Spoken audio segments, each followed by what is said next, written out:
सामने लाखों की संख्या में उपस्थित मेरे देशभक्त देशप्रेमी भाई और बहनों,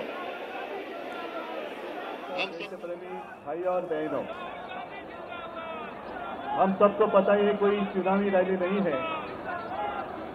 अपनी दो बहनें हिम्मत से लड़ रही है। अगर बहन हिम्मत से लड़ रही है तो भाई कैसे पीछे रहेगा। और इसलिए हम सब दोनों अपनी जो बहनें हैं, कल्पना जी है, सुनीता जी है, आप चिंता मत करो। सिर्फ हम ही नहीं, पूरा अपना देश हिंदुस्तान आपके साथ में है। देश में जो स्थिति है मैं दोहराना नहीं चाहूंगा। कुछ दिन पहले आशंका थी कि क्या हमारा देश तानाशाही की ओर चल रहा है, लेकिन अब वो आशंका नहीं रही, अब वो सच्चाई है। अगर बीजेपी सरकार को ऐसे लग रहा होगा कि अरविंद जी को अरेस्ट किया, हेमंत जी को अरेस्ट किया तो लोग डर जाएंगे, लेकिन उनको आज तक पता नहीं, उन्होंने अपने देशवासियों को कभी पहचाना नहीं। मेरे भारत का हर कोई डरने वाला नहीं, लड़ने वाला है। और अगर हिम्मत है तो बाकी आपकी सारी एजेंसीज हैं, ईडी, सीबीआई, इनकम टैक्स, जैसे हम इंडिया गठबंधन बनाकर सबके सामने आए हैं। अगर आप में हिम्मत है तो बीजेपी को मैं कहता हूं, चुनौती देता हूं कि बाकी सारी लोगों को छोड़ दो, आप सीधा आपके बैनर पर लगा दो कि बीजेपी के साथ जो 3 साथी पार्टी है वो ईडी, इनकम टैक्स और सीबीआई है। लेकिन अब समय आया है, कितने दिन तक हम उनकी आलोचना करते रहेंगे।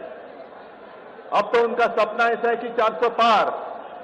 मैं पूरे देश को आह्वान करना चाहता हूं कि एक व्यक्ति और एक पार्टी की सरकार देश के लिए खतरनाक हो गई है, और अब वो समय आया है कि एक पार्टी और एक व्यक्ति की सरकार नहीं चलेगी। पूरे देश को मैं आह्वान करता हूं कि हम सबको अब चाहिए, मजबूत देश चाहिए, और मिलीजुली सरकार हमें लानी ही होगी।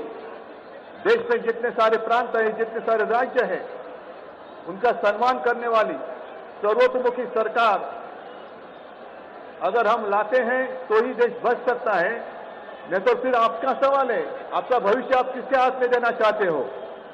हम सारे आए हैं चुनाव के प्रचार के लिए नहीं आए हैं, हम प्रजातंत्र की रक्षा के लिए आए हैं। और कैसी सरकार है, अरविंद जी के ऊपर इल्जाम लगा दिया, डाल दिया जेल में। हेमंत जी के ऊपर इल्जाम लगा दिया, डाल दिया जेल में। ये कौन सा तरीका है। इनके पास जितने सारे लोग हैं, मैं आपके सामने आने से पहले कुछ पत्रकारों के साथ वार्तालाप कर रहा था, और उन्होंने कहा कि उद्धव जी अब उन्होंने इनको साथ में ले लिया, उनको साथ में ले लिया।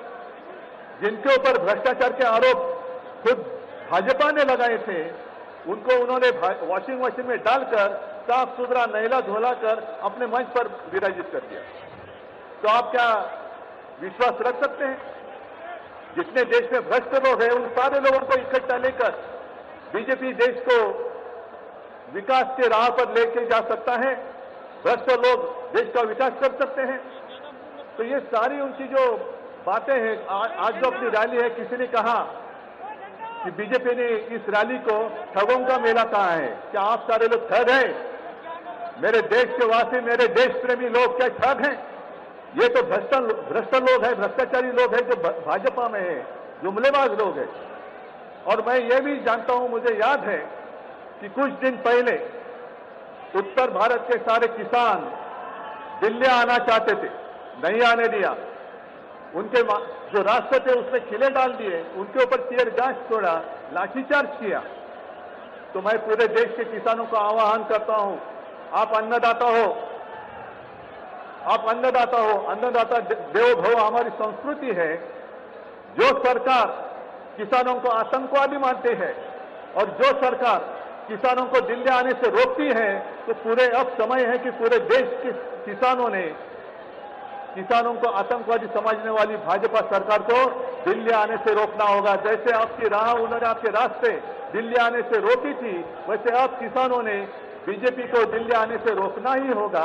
और एक नारा जो मैंने मुंबई में दिया था, वो जो कहते हैं कि आपकी बार 400 पार, मैं आपको आह्वान करता हूं कि जहां से आप आए हुए हैं, आप जाओ, अपने घर पे जाओ, जहां भी जाएंगे गांव में जाओ, लेकिन एक नारा आपको देना होगा तानाशाही के खिलाफ। अब की बार भाजपा तड़ी पार, अब की बार भाजपा तड़ी पार। और ऐसे तानाशाही करने वाली सरकार अब हम दिल्ली आने नहीं देंगे। यही शपथ लेकर आगे हमें जाना होगा। और फिर से एक बार सुनीता जी, कल्पना जी, आप चिंता मत करो, पूरा देश आपके साथ है। आप लड़ाई जीतेगी और हम सब लड़ाई जीतेंगे, प्रजातंत्र जीतेगा।